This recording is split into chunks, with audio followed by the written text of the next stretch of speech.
Olá, que bom estar com você mais uma vez. Aqui é o pastor Charles Cruz para mais um Curta Palavra, dando continuidade ao livro de Atos dos Apóstolos, especificamente agora no capítulo 6. Vamos perceber que a igreja continuava crescendo, mas no meio de um crescimento sempre aparecem os desafios.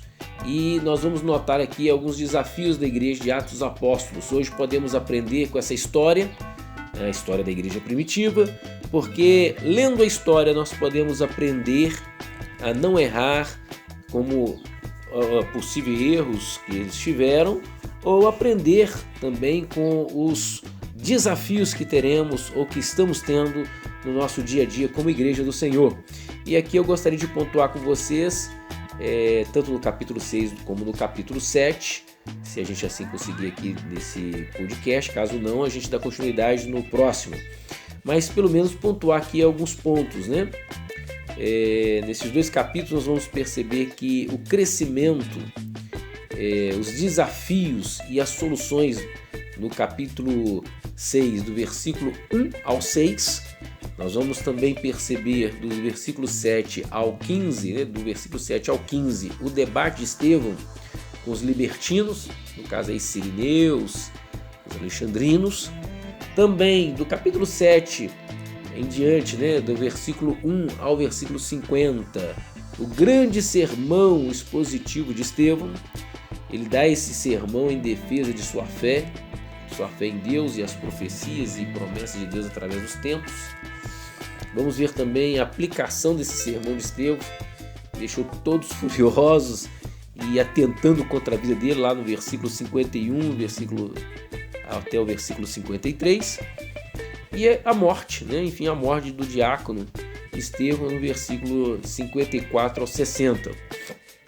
O capítulo 6 inicia no versículo 1 dizendo assim: ora, naqueles dias, crescendo o número dos discípulos, houve uma murmuração dos gregos contra os hebreus, porque as suas viúvas eram desprezadas no ministério cotidiano. O crescimento traz alguns desafios, como eu disse no início, e aqui estava um desafio, o desafio de organizar a igreja. Então a gente percebe a reclamação, a murmuração dos gregos contra os hebreus, porque não estava sendo bem administrado, as viúvas estavam sendo desprezadas de acordo com a reclamação desses irmãos. E o crescimento, lógico que ele traz alguns desafios, mas os desafios eles precisam ser encarados com coragem. E os discípulos não esmoreceram, mas eles buscaram solução. E a gente vai notar que eles realmente buscam a solução quando no versículo 2 vai dizer que os 12, convocando a multidão, os discípulos disseram: não é razoável que nós deixemos a palavra de Deus e sirvamos as mesas. Escolhei, pois, irmãos, dentre vós, 7 homens de boa reputação, cheios do Espírito Santo e de sabedoria, aos quais continuamos sobre este importante negócio. Versículo 4: mas nós perseveraremos na oração e no ministério da palavra. Este parecer contentou a toda a multidão, e elegeram então Estevão, homem cheio de fé e do Espírito Santo, Filipe, Prócoro, Nicanor, e Timão, e Parmenas e Nicolau, prosélito de Antioquia. Então eles foram apresentados, eles oraram, puseram as mãos sobre estes homens, e aqui então nós temos a lista dos primeiros diáconos. A palavra diácono vem do grego, uma palavra que significa servir. Todo cristão deve ser um servo, mas aqui agora esses homens estavam sendo escolhidos por esses irmãos, por esses demais irmãos, pela igreja, para coordenar um trabalho importantíssimo. E por sua vez esses irmãos tinham uma tarefa muito importante de estar auxiliando os pregadores, os apóstolos que estavam dedicando sua vida no estudo da palavra para transmitir a palavra de Deus para a igreja. Isso é algo muito importante que a gente deve observar, em que esses irmãos tiveram essa sabedoria. Então o desafio ele não é ruim, as dificuldades elas não são ruins, elas aparecem para nos dar oportunidade de melhorar E essa igreja estava encarando dessa forma. Os apóstolos estavam encarando dessa forma, né? Então a necessidade da organização eclesiástica começou a aparecer. Os apóstolos escolheram gregos para cuidar de suas viúvas, escolheram os demais irmãos, e a igreja então estava se organizando. É bom lembrar que aqui começa a igreja, e a igreja começa a se organizar. É importante que a igreja esteja organizada. Dando continuidade ao texto, nós vamos perceber um outro fator muito interessante. Tem um ditado que diz assim: olha, as pessoas entendem o que querem e o que lhe convém. Com certeza Estevão não blasfemava contra Deus e nem contra Moisés, mas agora ele estava sendo acusado. Esse homem de Deus, esse diácono, estava sendo acusado. A partir do versículo 7 a gente vai perceber essa acusação contra o homem de Deus. O versículo 6 vai dizer que a palavra de Deus crescia muito, se multiplicava muito também o número dos discípulos. Grande parte dos que estavam se convertendo eram sacerdotes, ou seja, isso estava trazendo uma preocupação muito grande para os judeus não convertidos, porque além de se converter muitas pessoas, também se convertiam sacerdotes, né? E isso preocupava, porque o sacerdote é alguém de destaque, de liderança no meio do povo, e era uma pessoa que influenciava outras pessoas. E aí Estevão, cheio de fé e de poder, estava lá operando prodígios, sinais, maravilhas entre o povo. Foi então quando levantaram alguns da sinagoga desses judeus, chamados libertinos, e dos sirineus e também dos alexandrinos, e eles então começaram a disputar com Estevão a palavra. Eles não podiam resistir à sabedoria deste homem. Olha outro fator muito importante para se atentar e observar. Estevão era um homem que tinha sabedoria, um homem sábio, e falava de acordo com o Espírito Santo de Deus. Então ele tinha sabedoria e ele era dirigido pelo Espírito de Deus. E eles não podiam resistir à sabedoria de Estevão, conforme diz lá no versículo 10. Então eles fizeram o quê? Eles subornaram alguns homens para que dissesse que ouviram Estevão proferir blasfêmias contra Moisés e contra Deus. Moisés é uma figura muito importante entre os judeus, por que não dizer também entre os cristãos hoje. Nós, cristãos, também vemos uma importância muito grande da parte de Moisés, da vida de Moisés, como Deus usou a vida de Moisés. Então não é diferente também na vida dos judeus. Então essa palavra de esses judeus proferiram contra Estevão, excitou o povo, excitou os anciãos, excitou os escribas, e eles então começaram a investir contra Estevão e levaram para o conselho para discutir a respeito da situação de Estevão, dessa, estou tentando lembrar aqui a palavra, né, mas calúnia, né? Então caluniaram esse homem de Deus, não conseguiram disputar a palavra do Senhor por causa da sabedoria que esse homem tinha, por causa da direção do Espírito Santo na vida deste homem.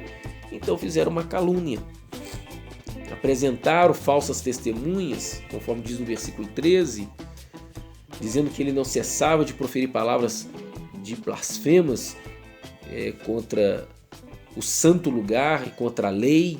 Então essa foi outra dificuldade que esses irmãos agora começaram a enfrentar. Então aqui nesse capítulo a gente começa a observar um desafio atrás do outro, né? O primeiro desafio foi quando aqueles irmãos começaram a murmurar porque as viúvas não estavam sendo também alimentadas. E agora o desafio de Estevão, este grande homem de Deus, esse diácono cheio da unção do Espírito Santo, agora estava também enfrentando esse desafio, e o desafio que um irmão vive e a igreja toda vive, porque a igreja é o corpo de Cristo.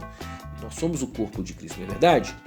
Então, Estevão, ele se levanta, ele começa a falar, depois de não conseguirem resisti-lo e acusando esse homem de Deus, ele então se levanta, ele começa a falar, ele fala para aquele conselho, ele dá ali uma explanação por que ele estava pregando a respeito de Jesus.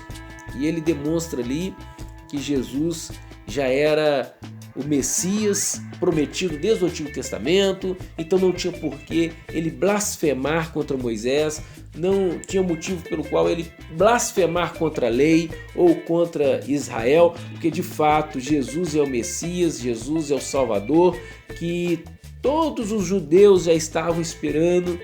E ele começa a dizer, então ele começa lá desde Gênesis, ele vai até Samuel e começa a explanar a importante história dos hebreus, pontuando o seu respeito para com Deus, para com Abraão, Isaac, Jacó, como também para Moisés, Davi, Salomão e aí sucessivamente.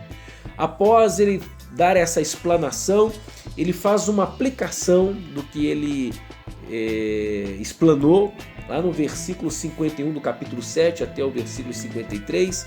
Ele mostra que eles estavam resistindo ao Espírito Santo, assim como os seus antepassados resistiram, os profetas, eles também estavam resistindo ao Espírito Santo, que estava falando, estava mostrando, que estava anunciando através do próprio Estevão e dos demais apóstolos, dos outros apóstolos. No caso, Estevão era um diácono, mas também a partir da vida de outros diáconos, de outros apóstolos, dos pregadores e do próprio Jesus, que também viu ali a resistência de muitos judeus. Então ele mostrou-lhes que assim como no passado os profetas foram perseguidos por anunciar o Messias que havia de vir, eles agora perseguiram o próprio Messias e estavam perseguindo também os seus discípulos.